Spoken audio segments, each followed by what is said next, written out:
Amplop masih tersegel dan saya akan buka.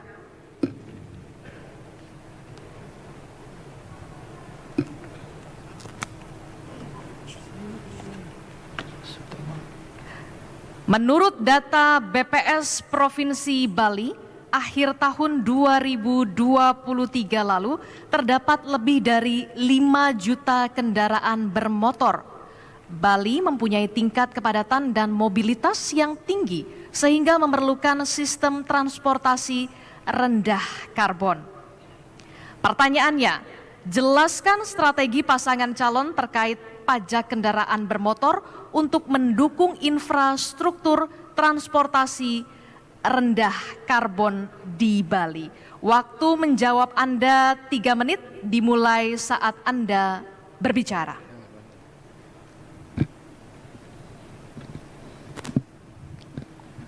Baik, terima kasih atas waktunya. Sudah saatnya untuk tercapainya green tourism, green economy, dan green investment. Kita ke depan harus mengarah pada alat-alat transportasi yang rendah karbon. Tentu pemerintah telah membuat kebijakan bagaimana mengurangi pajak berupa intensif untuk bagaimana memasalkan pemakaian kendaraan-kendaraan yang rendah karbon. Sebab kita tahu bersama bahwa bagaimana efek rumah kaca, masuknya sinar matahari dengan tembusnya lapisan ozon kita dan tidak kembali sehingga menciptakan kepanasan global yang terjadi akhir-akhir ini.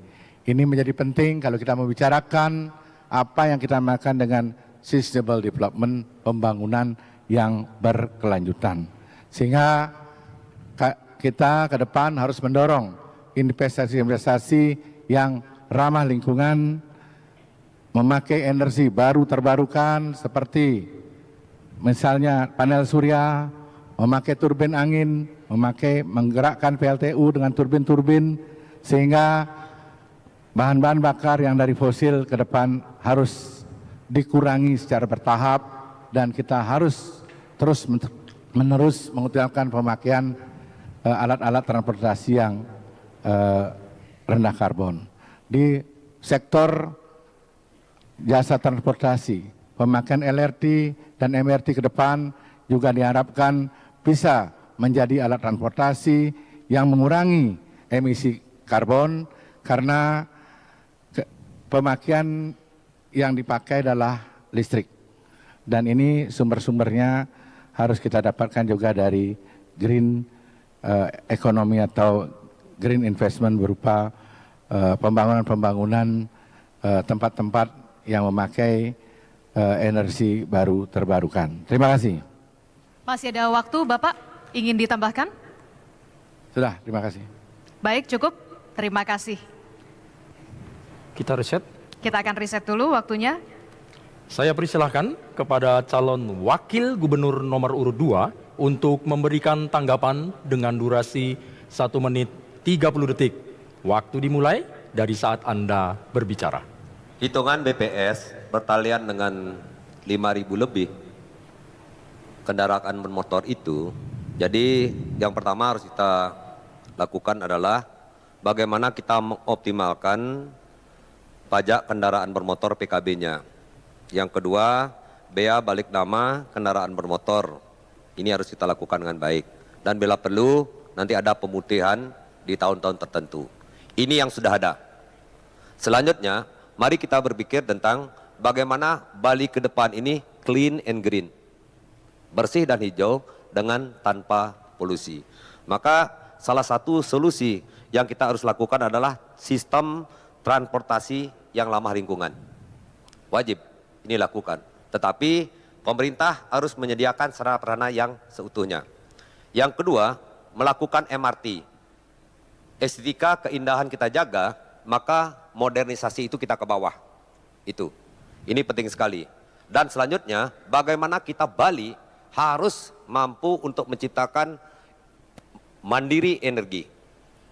Baik kita akan melakukan energi terbarukan maupun energi yang bersih.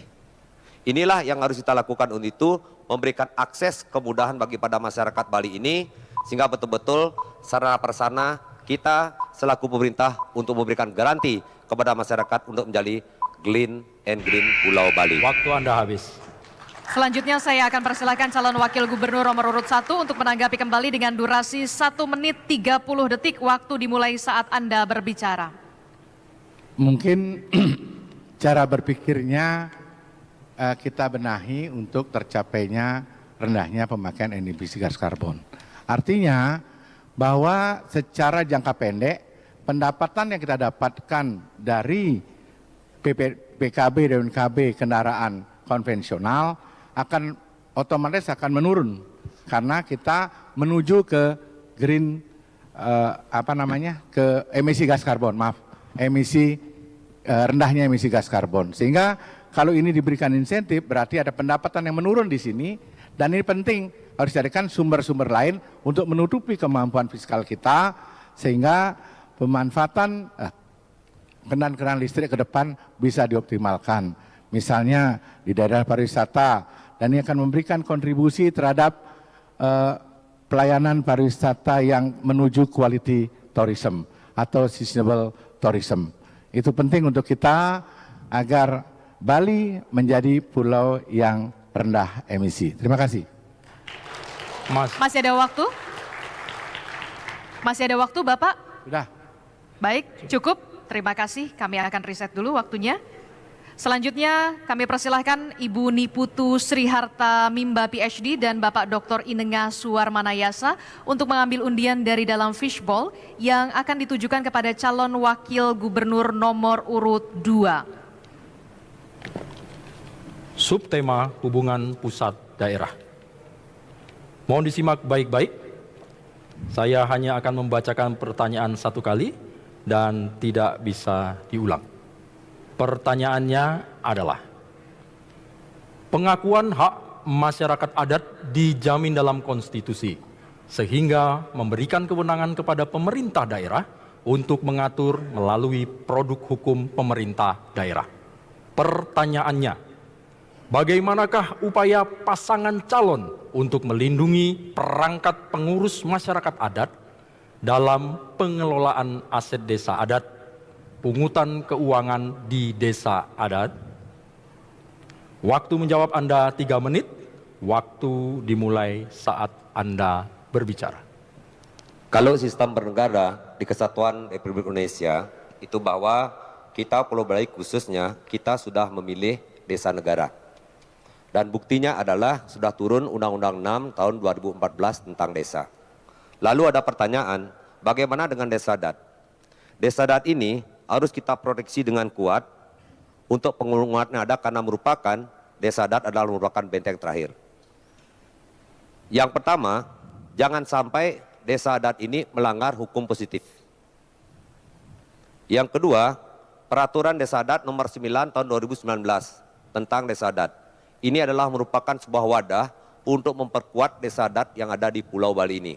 Maka salah satu contoh milik aset desa adat itu harus menggunakan sertifikat sebagai hak paten, yaitu adalah tanah ayahan desa. Sehingga disinilah pemerintah memberikan sebuah jaminan regulasi untuk memproteksi desa adat itu sendiri.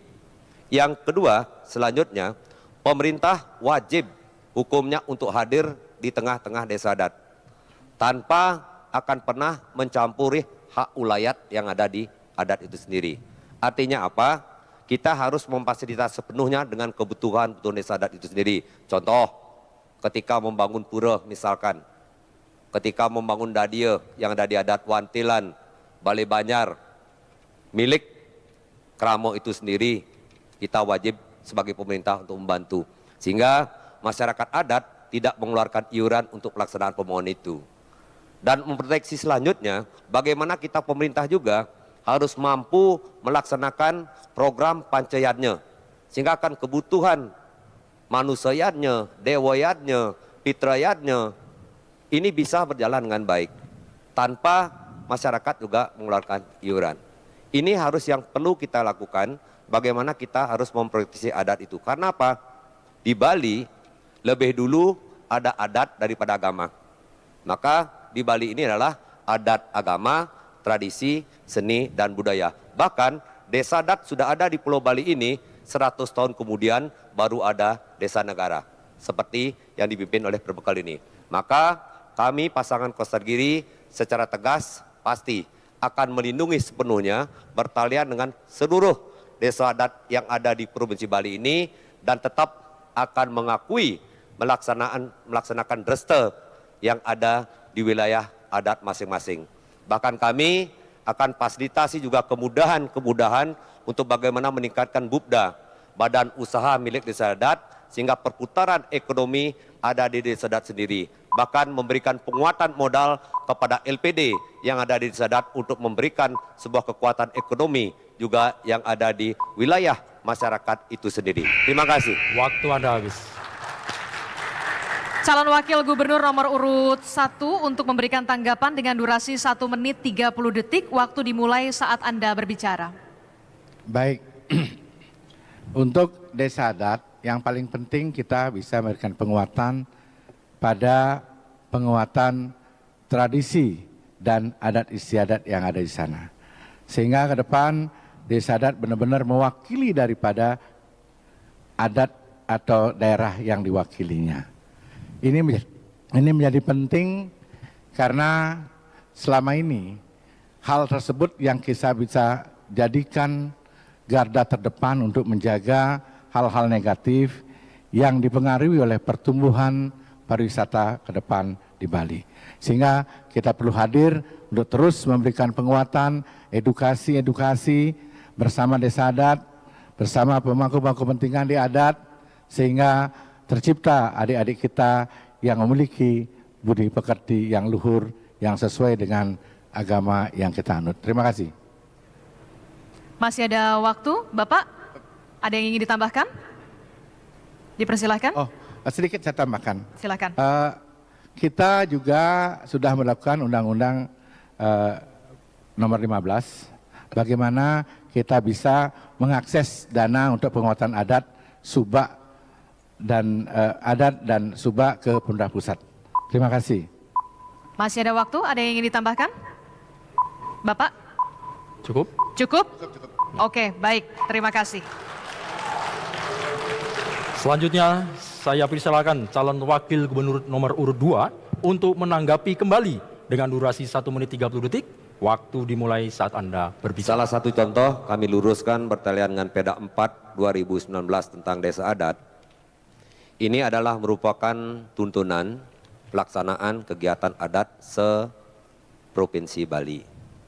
Nah, yang saya sampaikan bagaimana kehidupan masyarakat adat ini, peran pemerintah wajib hukumnya terlibat secara langsung, tetapi tidak mengurangi otonom daripada desa adat itu sendiri. Jelas sekali.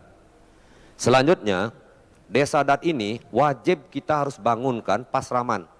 Misalkan contoh desa adat A, banyak anak-anak kami yang tamatan guru, tamatan tari, dan lain sebagainya seniman. Itu akan kita rekrut untuk melatih anak-anak cucu kita, PAUD, TK, dan SD yang ada di wilayah adat itu. Sehingga pasraman ini akan berfungsi sekali untuk penanaman budi pekerti kepada anak cucu kita sebagai pondasi. Selanjutnya, PAUD TK berbahasa ibu.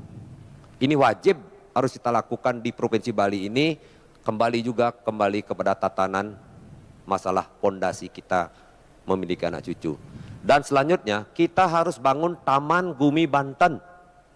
Di setiap kabupaten dan kota, kebutuhan upekara, upacara, dan uparengge harus kita mandiri. Jangan sampai ketergantungan dengan pulau lain. Itulah konsep real kami, Kostargiri. Baik, dan inilah akhir dari sesi pertanyaan pilihan dari para panelis.